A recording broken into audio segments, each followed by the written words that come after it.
free speech. Tonight, you decide. Does Howard Stern go too far? Interesting. Stern Powers. We're back with the Howard Stern Show. Good morning, everybody. Every workday, some 4 million listeners tune in for their daily dose of Howard Stern. The sex talk. God, I'd love to have you naked in my bed right now. I would love to have you naked right now. The intimate questions. Are those breast implants? No. Really? Those are your own jugs? Those are your own jugs? They bounce. The listener phone calls. What is it, you creep? What are you afraid of? No, Are you a criminal? No. Then what are you worried about? It's just another day at the office for the bad boy of the airwaves, who has talked his way into more cars, kitchens, and bedrooms than anyone in the history of morning radio. Are you a student of radio history? Not at all. Couldn't tell you anything about it. I know Marconi invented it. I'm sure if he had found out that I would benefit from his invention, he probably would have smashed the damn thing. Fans find his sexual banter, off-the-wall commentary, and celebrity interviews outrageously entertaining. What is it? LaToya's here. Oh, good. She looks absolutely incredible. Does Her she? body is in just unbelievable shape. Yeah, she looks real good. She'll be taking the witness stand in here as Howard Stern courtroom begins. I'm calling the first witness. Is she coming in to defend her brother? You are wearing the tightest stretch pants. You can't possibly be wearing panties. That's very much on purpose. Oh, how could you say that? Oh, I can say anything. This is my show. And detractors say that's precisely the problem. They say on any given day, Stern, spurred on by his partner Robin Quivers, manages to say something outrageous about someone, whether it's a woman, a minority, a celebrity, a stutterer, even his own mother. The woman's pathetic. She's so weak. She needs me. Gee, oh, my Howard, my Howard. I swear to God, I think she's hot for me or something. She wants me to kiss her on her lips. I'm like, I don't want to kiss you on your lips. You're my mother, for Christ's sake. I think my mother wants to get it on with me. Your critics say that you are constantly crossing the boundary of bad taste. Mm-hmm. I don't think that's valid. wrong. Valid Yeah, that's criticism? valid. I don't think that's wrong. I don't think that's wrong to be in bad taste. Is there anything that you consider taboo? No. Nothing. I would talk about anything. Don't you need to be somewhat concerned about the community in which you're broadcasting? I've often said that the community in which I broadcast is filled with priests that rape young boys, that people murder each other in the streets. I mean, my community, you mean something that I say could possibly shock that community? I can't imagine it. We're back with the Howard Stern Show. All right, we're here with Rhonda Shear. On the morning we visited Howard's studio on New York's Madison Avenue, this guest dropped by to promote her pictorial in Playboy. And if you think what you're about to hear is raunchy, keep in mind Howard's gone a lot further than we can show you in prime time. Take off your red jacket. They can't see my breasts? Yeah. Well, they're hanging a little. Look, he's shooting my breasts. Yeah, like that hasn't been done before. So how does Rhonda make a living? Rhonda makes a living going out and spreading her Yeah. legs in Playboy. Yeah, Your references to women are almost always obsessed with their looks, their bodies. Many feel, and even some men feel, that you are demeaning to them at I times. think I'm demeaning to all people at times. You know what I mean? I don't know that my personality is a guarded personality. You see, Stone, you have to worry about how you come off to women or men or your public. But I don't really care if women find me offensive, and I don't care if men find me offensive. I don't even care. Are you guys not getting pictures of my book cover from that angle? I can adjust that. What? Hold on.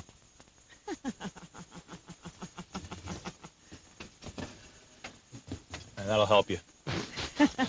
There you go. You're personable, you are engaging, dare I say, even polite. I'm a phony in real life. In I am. real life. And yet when you get behind the microphone, I'll let you know exactly what I think. I've even done that with you. After I sit with you and we have a nice conversation, I then get on the air and talk about how I really feel about you. How angry I am that you're this good-looking man who walks into a room. I work on my hair for 2 hours, try to get an image together. I'm wearing ridiculous costumes. You walk in, women are falling all over you. somehow this attack dog demeanor sets in. I'm angry. Come on, look at you. I'm captivated. I'm going to kiss you for that face before the interview's over. Mother. See, I have a mother. Isn't that great? I have a mother. Lipstick on your house. Satan has a mother. Despite his devilish on-air persona, Howard is by all accounts a devoted family man. Oh, look at that. Don't start with me, Howard. Don't start with me. Bet you my sister wants to meet you, yeah. We spent an afternoon with the Sterns here at Howard's parents' home just outside New York City. Come here, Father. Give me a kiss. On camera. The Stern men are not afraid to kiss. Howard grew up in Roosevelt, Long Island, a mostly black suburb, with his parents and older sister Ellen. After high school, he went to Boston University, where he met his wife-to-be, Allison. They've now been married 15 years and have 3 daughters. And yes, Allison is also fair game. I tied my wife up one night. Yeah. I don't mind telling Did you she what I like did. it? She whined and complained that she couldn't move, and whined and screamed, and I untied her. But the whole idea of tying her up was so that even if she complained, she had to stay tied up. When Howard starts talking about your private life, your sex life, does that embarrass you? Somebody gets to his town, some certain things are exaggerated and certain things are taken out of context, but I let him have a good time with it.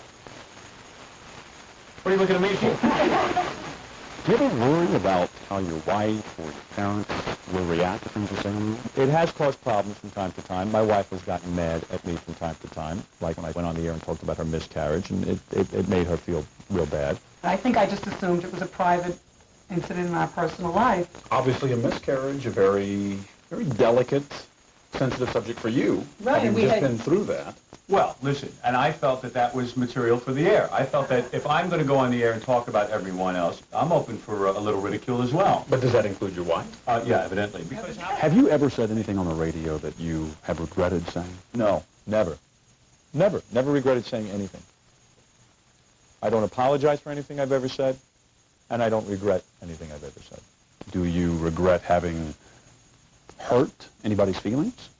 I guess on some level, if I've hurt somebody's feelings, I don't want to see anybody sit there and,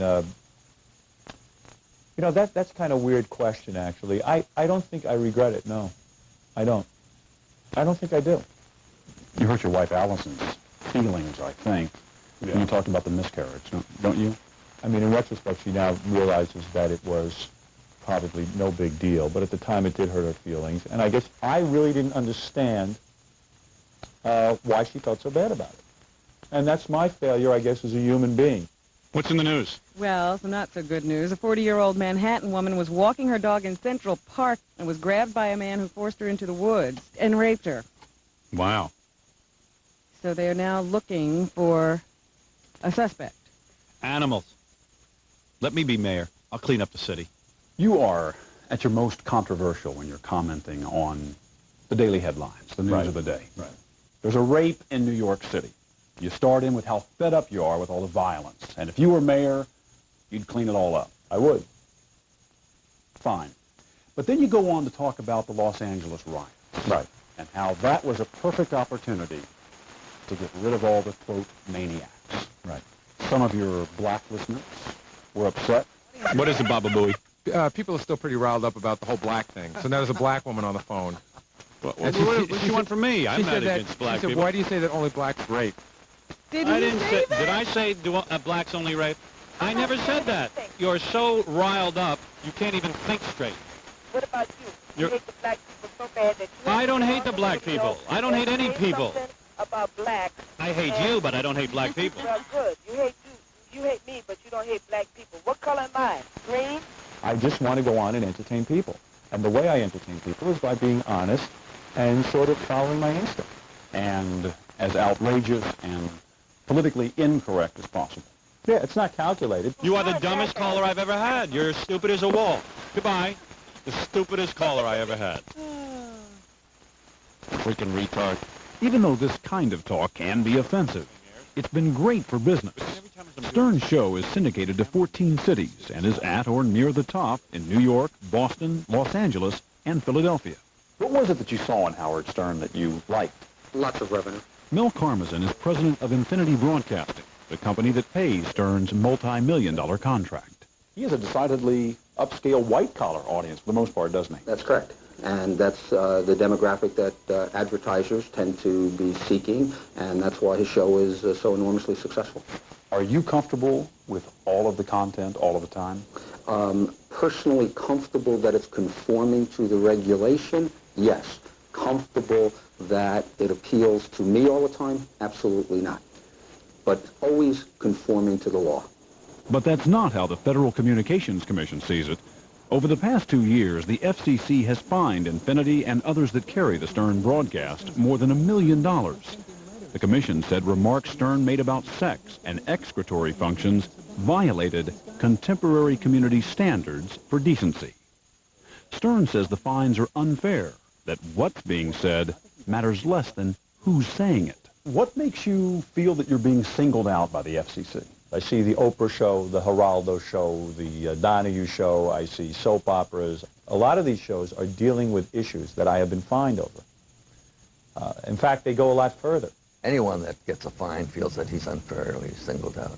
Yeah. FCC Chairman James Quello acknowledges the standard for indecency is subjective, but he says the distinction between Stern and other shows is real. What's the difference? Can you define? Context and complaints. What's the context? Are they, do they have people coming on to say how terrible this thing is, that there's incest in the family? It depends on what kind of a really claim they can make that it has a redeeming social value in some cases. As long as you're making some attempt to analyze it and to put it in context and to deal with the subject in a somewhat serious manner. Yes. What have I been fined over? Asking a lesbian about her lifestyle? Oprah does that every day. I just don't sit there and give you the phony baloney crap about the psychiatrist telling her she might need to go see a shrink because she's not comfortable with her sexuality. The First Amendment doesn't say you have the right to free speech as long as you do it in a serious way. God, if you are telling me that a duty joke is going to send the United States government into a tizzy, you would laugh. It has. It has sent them into a tizzy. Though audience research shows Stern's listeners are mostly men, age 18 to 49, the FCC remains concerned that children might be listening, something we asked Howard's family about. Do you think that his radio show is appropriate for kids generally? As a mother? I think basically it's, there's nothing wrong with it. I would... But I think it's an adult show. It's not for children. It's an adult show. You don't let your children listen. My children don't even know I'm on the radio. They think I'm a Harvard professor. On Donahue, unfaithful spouses and their sweethearts. That's good. That's a good topic. So who is the real Howard Stern? Well, in the end, it's hard to say. We're going to leave now. He's a sensitive family man who once prayed on the air that the FCC commissioners all die of cancer. He's an intensely private person who's made a career and a fortune prying into the private lives of others. He's a broadcaster accused of pandering to the lowest common denominator, Hold it. yet recently invited to speak at Harvard, an invitation he declined. It's all a game of disguises and poses. That's really nice.